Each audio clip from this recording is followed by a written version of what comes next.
The senator so modify his request? Reserving the right to object, and let's just get clear about what's happening here. The first thing is we did something momentous as a Congress. We, on a bipartisan basis, decided to provide paid parental leave of 12 weeks for the federal workforce, 2.1 million federal workforce, so that individuals who are parents, new parents, don't have to make that impossible choice between receiving a paycheck and being a new dad or a new mom.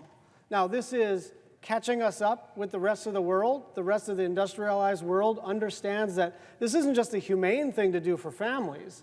This is the right way to manage a workforce because you get higher productivity, you get better morale, and you get lower turnover. So this is the smart thing to do. So there were 2.1 million people covered by this momentous change in federal policy agreed upon over the last 48 hours on a bipartisan basis. But there was a technical problem, and so the following federal employees are not going to be covered unless we make this technical fix.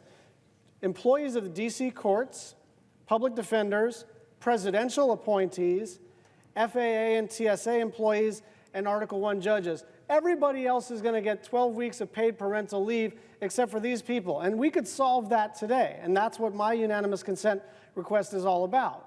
And what the senator from Pennsylvania has decided to do is take a hostage and say, these are the only federal employees who are not going to get this benefit because of a technical and drafting error, because I didn't get something totally unrelated that has to do with a tax bill that was passed on purely partisan lines in a hurry, written primarily by lobbyists in the middle of the night. Now, I don't mind entertaining a change to the tax code to deal with this question of how you expense the renovation of restaurants and retail operations. But I think Senator Wyden is exactly right, and I guess Senator from Pennsylvania thought that this was a talking point on the Republican side to say, I can't imagine, heaven forfend, there should be a negotiation.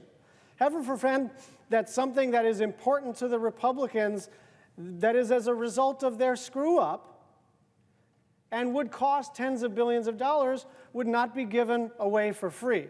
Now, the argument being made is, hey, technical for technical. This is an actual technical fix. This is a bill we just enacted in the last 48 hours. I'm not even sure if the president has signed it yet, but it's about to be enacted into law, and nobody is arguing that we should not cover some small portion of the federal workforce.